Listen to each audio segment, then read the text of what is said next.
All right, let's start with number 3 here. An unstable isotope decays in 23 seconds when at rest. How long does it take to decay when it moves with a speed of 0.750 C? So, and they're talking, so let's see, number 3, right? Things that should have been in your Y are things like time moves slower with relative motion. So more time will pass in the Earth's frame of reference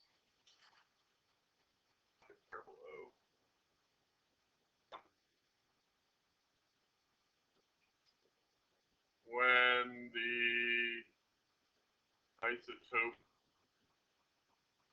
is in motion. Right? So we could write that as time for the Earth is greater than time for the isotope. Right? Mathematically express that same idea. And then we can jump out to our equation sheet. And we, of course, will need our Lorentz transformation since it's relative motion. And we need our relationship about time.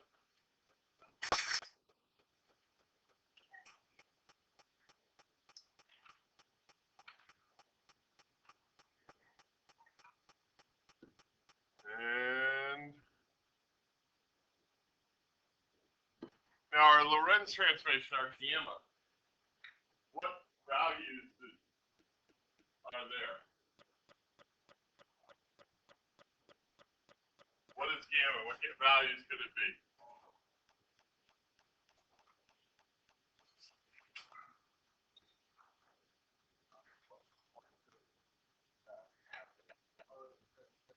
Right, gamma by definition can only ever be greater than or equal to the number 1.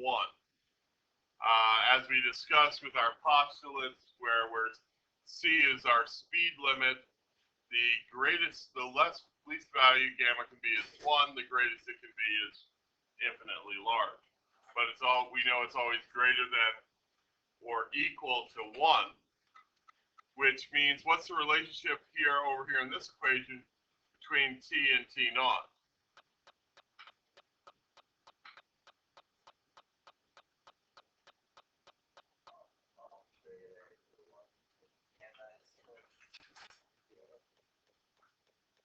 Right, because gamma is 1 or greater than 1, anything multiplied by 1 or a number greater than 1 will always give you back the number or greater than. So T must be greater than or equal to T naught.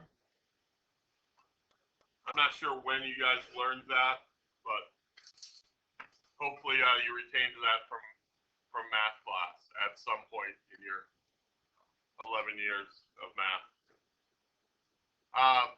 So looking at that and looking at the relationship we have from our Y, that the time on Earth must be greater than the time that passes for the isotope, we know that the time that passes on Earth will be T, and the time for the isotope will be time naught. And now it's really just filling in values that we know. We want to know the time on the Earth. We don't know that. We have T naught, I believe, is given to us as, for me, 23 seconds. So 23 seconds for 1 minus.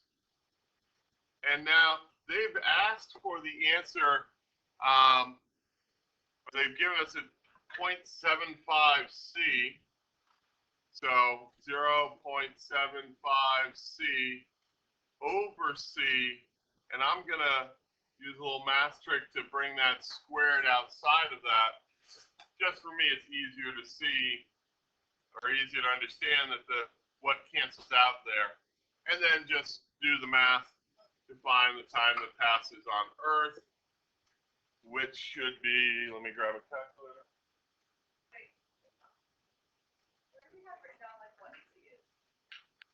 You have this handy dandy equation.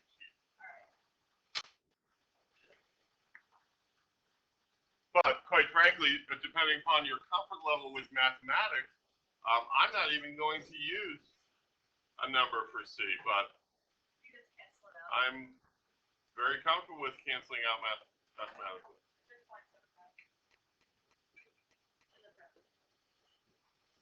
And I get 34.8 seconds as my answer, which I'm pretty confident in, since my Y said more time would pass on Earth.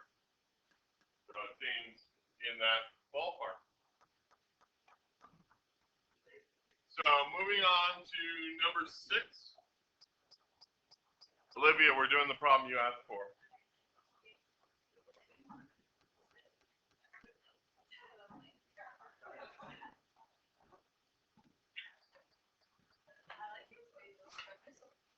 All right, meter stick is passing a ship that is passing. A meter stick in a passing spaceship has a length of 0.954 meters. What speed of spaceship? Express your answer in terms of the speed of light c. Whenever I see express your answer in terms of speed of light, I think about on the how side. Oh, they're asking me for what v over c is, not what v is. Because if I answer it in terms of c, that's like dividing v by c. So again, what's going to happen to the length of the meter stick once it's moving? Correct. Length. So dimension in direction of travel. I did mention there is going to be a relativity problem on the final, right? So, yes, and there will be some multiple choice on it too. And then direction of travel shortens with motion. So the length of, let's call it the length when it's in the ship, it's going to be less than the length. The length of the ship. Well, the length when it's let's say it that way. The length is measured from the Earth will be less than the length measured inside. Right? Because how long is it measured when it's inside the ship by someone traveling with it? A meter. A meter. Hopefully. Should be.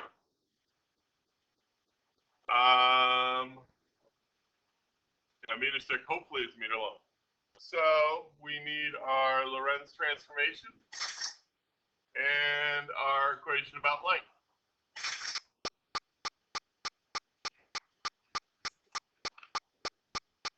Now, what did we say the limit values of the Lorentz transformation are again? Must be greater than greater than or equal to 1. So which is greater? What's the relationship then between L and L naught?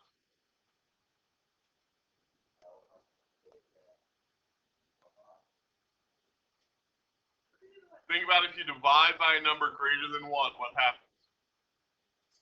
It gets smaller. So L naught is always greater than L. All right. One reason I point that out, some people get confused about where do the values go. And if you logically know that, like from the Earth, this meter stick is going to be shorter than inside the ship, and from remembering that gamma is always greater than or equal to 1, you can 9 times out of 10 hopefully use the equation properly.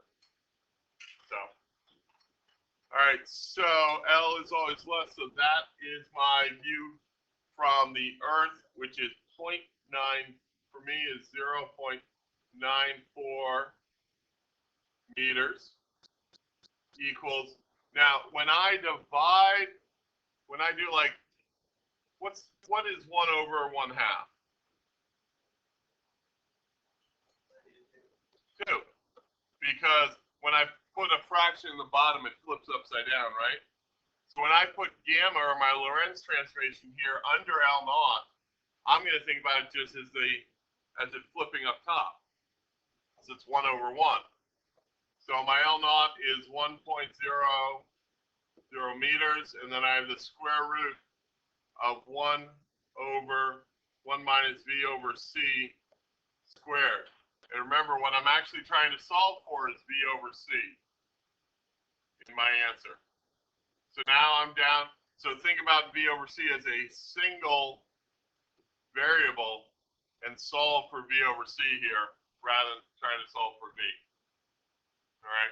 And that way, when you get your answer, you can easily put it in terms of C. Okay.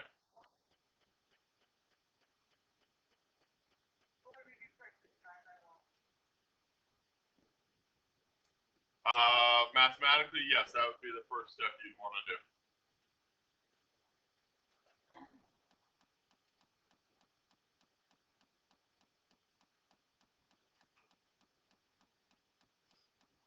When I did a very, very similar problem in A block, I forgot to take it.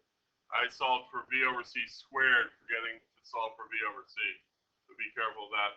I get an answer of 0.341, and that's very easily to write in terms of C, 0.341 C. But they're looking for an answer of just 0.341. All right, so number 4 has been asked, and number 4 is identical to the one we just did. Exactly identical. The only difference is they give you a different number to solve for. Oh, sorry, they did make it 2 meters rather than 1 meter, but it's exact concept. So let's see what number 5 is. See if that one is breaking some new ground. This would help more people.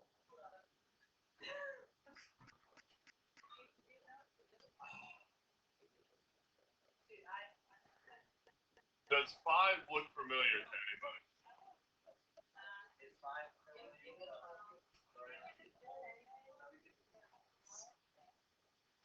Five is exactly like the isotone problem we just did.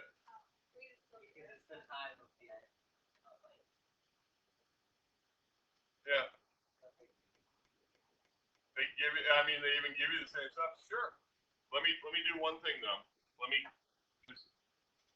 I'm gonna go back here and.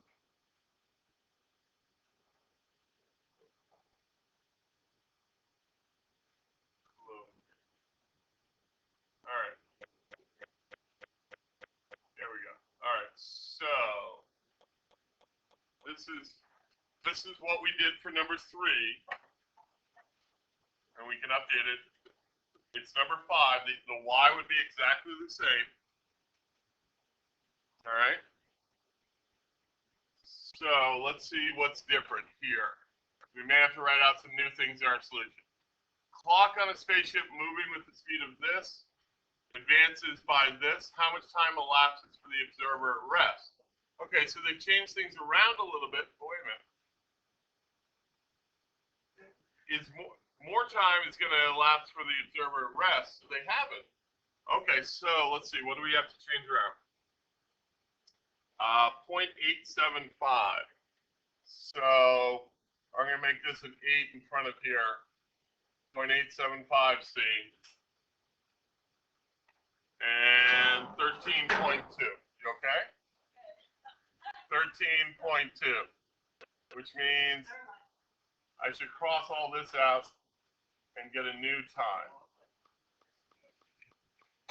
Let me give it a try.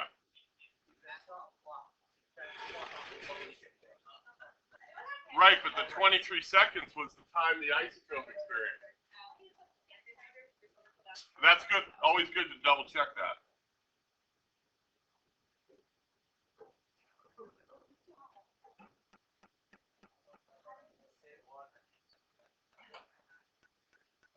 And oops.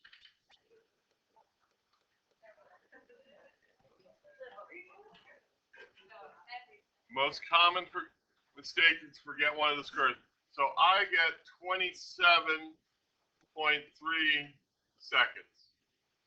Pretty confident in that answer. So I'll check it out and see if I got it correct. Hopefully you did. Yep.